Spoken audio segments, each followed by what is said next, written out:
Um conjunto completo de demonstrações financeiras é constituído por 5 e são o balanço, a demonstração dos resultados, a demonstração dos fluxos de caixa, a demonstração de alterações do capital próprio e o anexo. Quem é que está sujeito a um conjunto completo de demonstrações financeiras? De forma obrigatória, são as entidades que obedecem às normas internacionais de contabilidade e às entidades integradas no sistema de normalização contabilística, que são classificadas como médias e grandes entidades. No sistema de normalização contabilística, as pequenas entidades e as microentidades não têm de apresentar todas estas demonstrações financeiras. Já vamos ver que demonstrações financeiras apresenta cada tipo de entidade em função da sua classificação. Bom, para vermos esta matéria, temos o Manual da Formação, Demonstrações Financeiras, rúbrica a rúbrica. E logo no início deste manual apresento a classificação das entidades no sistema de normalização contabilística.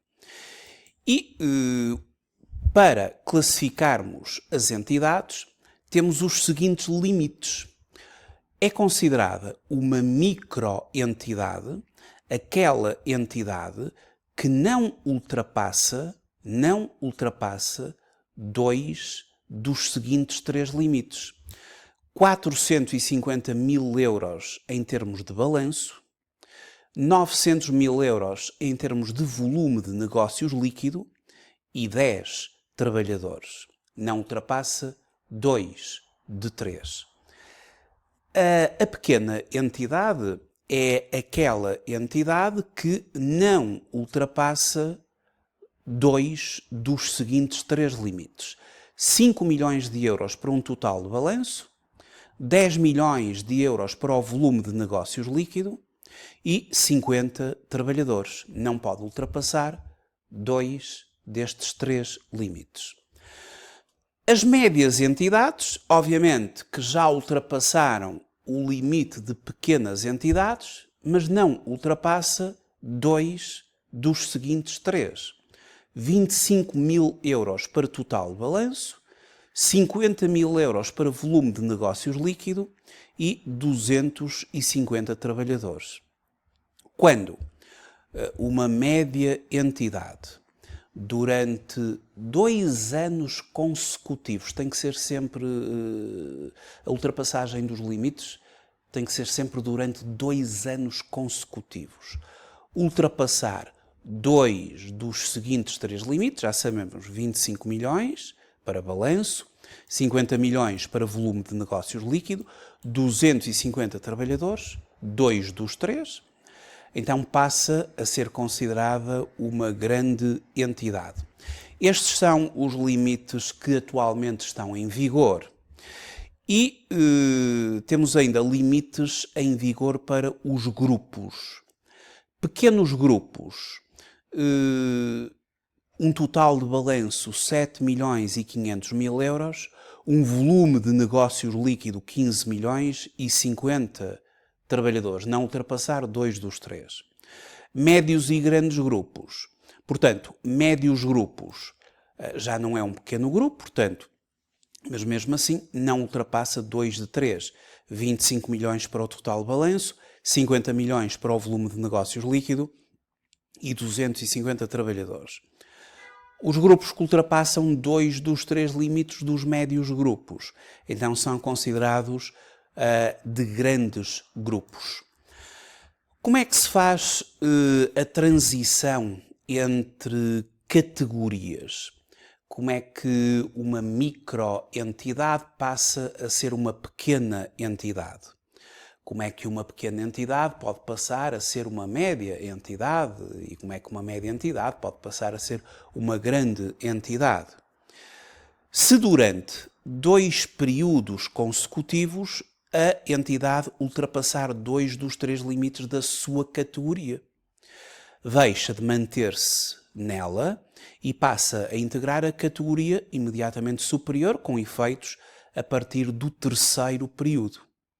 Uma pequena entidade que em 2 anos seguintes ultrapasse 2 dos 3 limites das pequenas entidades, no terceiro ano, a ser tratada como média entidade, ficando sujeita ao regime geral e obrigada a apresentar o tal conjunto completo de demonstrações financeiras, porque no sistema de normalização contabilística as médias e as grandes entidades apresentam o tal conjunto completo de demonstrações financeiras. Mas também pode acontecer o inverso, ou seja, uma empresa regredir na categoria, quando se durante 2 períodos consecutivos a entidade deixar de ultrapassar 2 dos 3 limites da categoria inferior, pode regressar a essa categoria também com efeitos a partir do terceiro período, passando a beneficiar do regime menos exigente e do correspondente conjunto reduzido de demonstrações financeiras. A questão é que pode, ou seja, é uma opção. Regredir é uma opção. Agora, subir de categoria é uma obrigatoriedade quando são ultrapassados 2 dos 3 limites. Se bem que também existe a opção de microentidades optarem pelo regime das pequenas entidades optarem pelo regime das médias e grandes entidades. Portanto, opções existem, mesmo que não sejam ultrapassados limites, mas opções no sentido de evoluir, de passar para categoria superior. A obrigatoriedade surge quando são ultrapassados 2 de 3 limites, aí é mesmo obrigatório a passagem para categoria superior.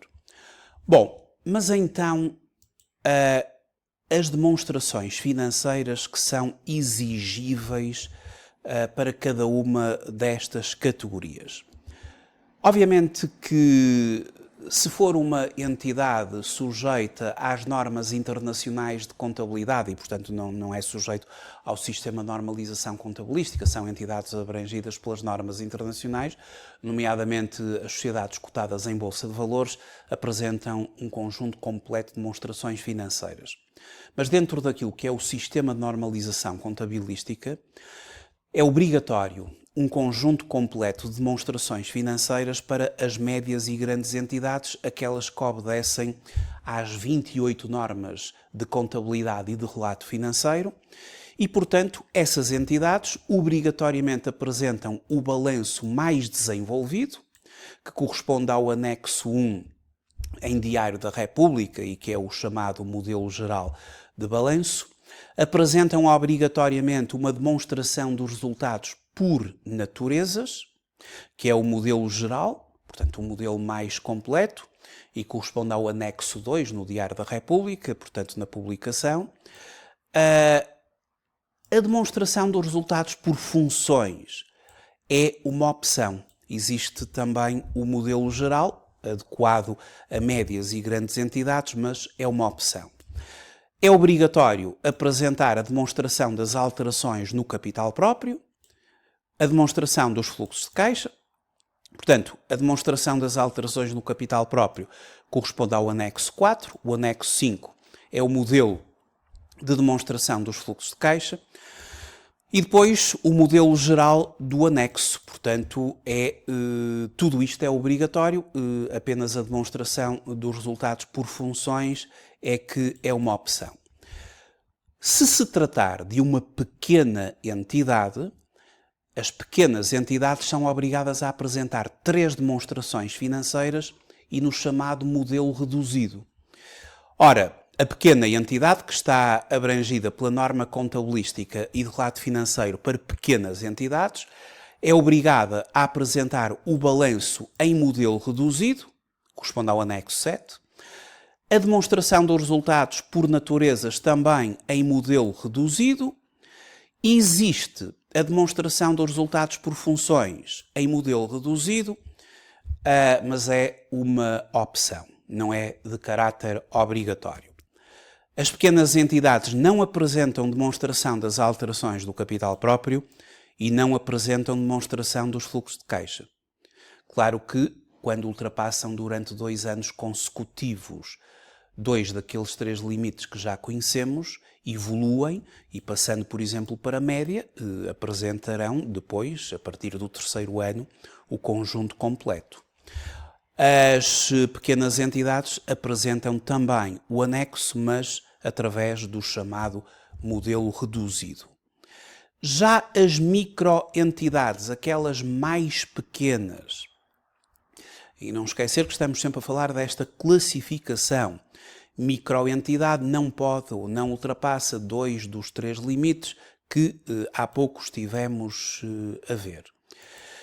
E, portanto, as microentidades apresentam um balanço, mas no modelo previsto para microentidades, que é um modelo ainda mais simplificado do que as pequenas entidades, apresentam a demonstração dos resultados por naturezas, e temos aqui os tais anexos que estão previstos na publicação Diário da República, e depois temos, não existe modelo de demonstração dos resultados por funções, não há demonstração de alterações do capital próprio, não há demonstração dos fluxos de caixa para apresentar e o anexo existe em informação adicional, um conjunto de notas que vem no final do balanço.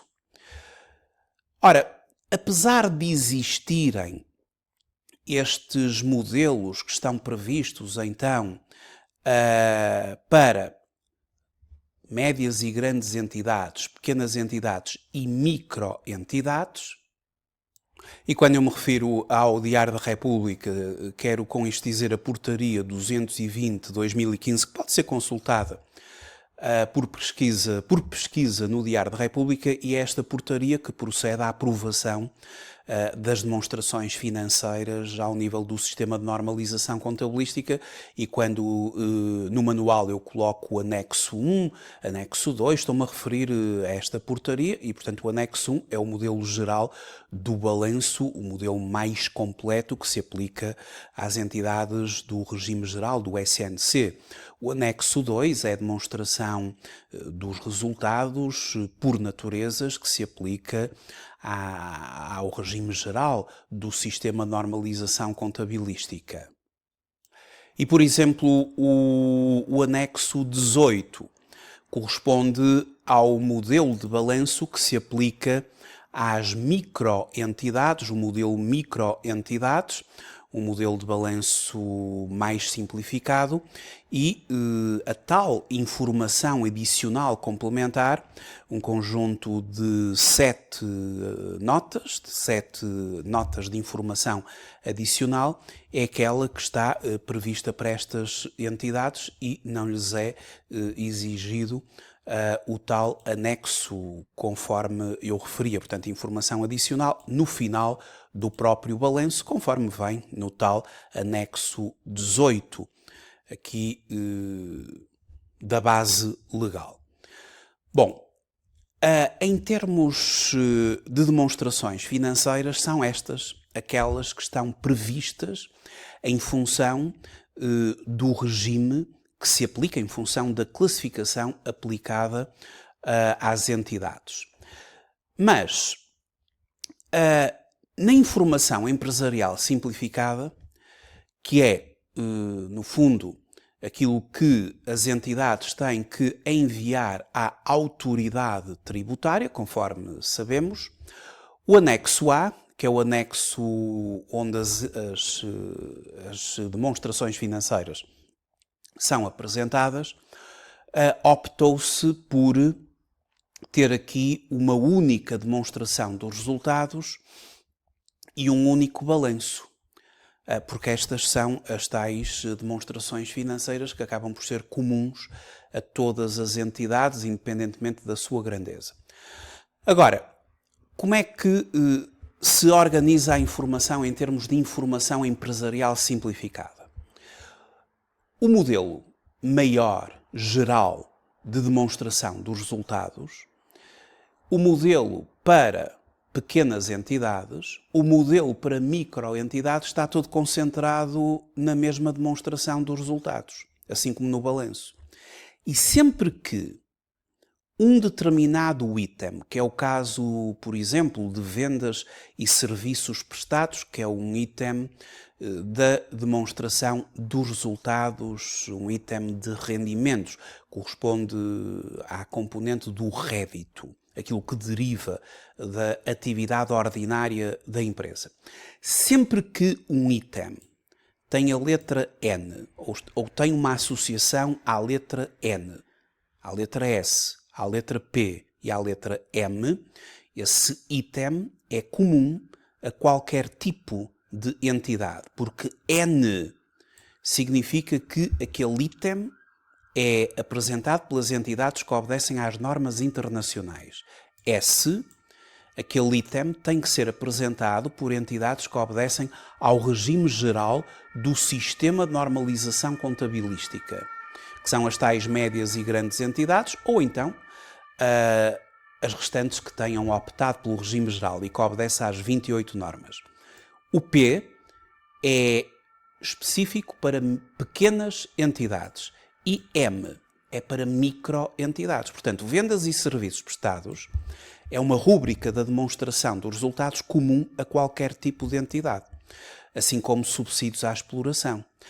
Já o item ganhos ou perdas imputados de subsidiárias associadas e empreendimentos conjuntos é um item exclusivo para entidades que obedecem a normas internacionais, as entidades N, ou para as entidades do regime geral do Sistema de Normalização Contabilística, médias e grandes, ou as restantes que tenham optado pelo regime geral.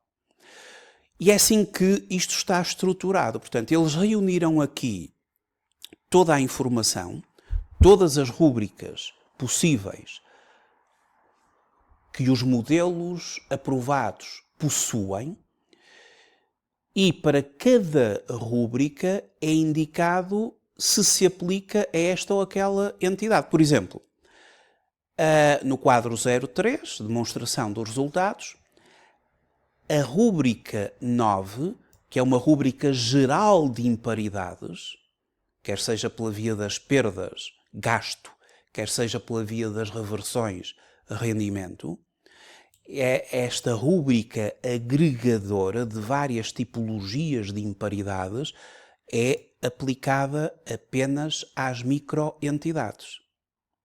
Porque as entidades que obedecem às normas internacionais, ao regime geral, ou as pequenas entidades, têm de apresentar as imparidades de uma forma mais detalhada, no fundo, por tipologia de imparidade. Não vão agregar numa única rúbrica. Então, imparidades de inventários na vertente de gasto ou na vertente de rendimento. Rendimento é quando há reversão, quando há anulação da imparidade. Para imparidades de inventários, é aqui, nesta linha 10, que as entidades que obedecem às normas internacionais, do regime geral, ou as pequenas entidades, apresentam. Se forem imparidades de dívidas a receber, nomeadamente clientes, igual. Se for, por exemplo, imparidades de investimentos depreciáveis, é na linha 20 que as entidades que obedecem às normas internacionais e ao regime geral apresentam. Portanto, eu tenho que verificar, quando estou a construir uma demonstração financeira, quer seja uma demonstração dos resultados, quer seja um balanço, eu tenho de aplicar a rúbrica correta em função do normativo, da caracterização da minha entidade dentro daquilo que é o regime do Sistema de Normalização Contabilística. Isto também acontece no balanço. Como o balanço é comum a qualquer tipo de entidade, temos aqui um balanço na IES, na Informação Empresarial Simplificada, que é o quadro 04 do anexo A, onde temos um balanço completo com todas as rúbricas que existem dentro de um balanço, mas nem todas as rúbricas poderão vir a aplicar-se à minha entidade. Se a minha entidade é uma microentidade, eu só vou considerar as rúbricas que têm um M de microentidade. Propriedades de investimento não se aplica. Goodwill não se aplica. Agora, se a minha entidade é uma entidade que obedece às normas internacionais, as rúbricas identificadas com N são adequadas. Se a minha entidade obedece à norma contabilística e relato financeiro para pequenas entidades, portanto é uma pequena entidade, eu só vou poder construir o meu balanço em relação àquelas rúbricas que estão identificadas com P. E, portanto, há aqui várias rúbricas que não têm P e que são adequadas para as outras entidades, podem ser as maiores ou até as micro. E, portanto, existe esta nossa devida identificação da classificação da entidade e depois que tipo de rúbricas é que a entidade terá de apresentar no balanço. Não esquecer. Portanto, eu vou utilizar sempre os modelos da IES aqui na formação, porque são os modelos mais completos. Portanto, a IES, no fundo, todas as entidades estão obrigadas à apresentação da IES, estamos a falar de entidades com contabilidade organizada, e, consequentemente, esta informação é aquela que vai ser recebida pelo Banco de Portugal e que depois os estudos da Central de Balanços vão ser feitos com base nestas informações que as entidades têm de apresentar junto da autoridade tributária e que depois a própria enviará para o Banco de Portugal.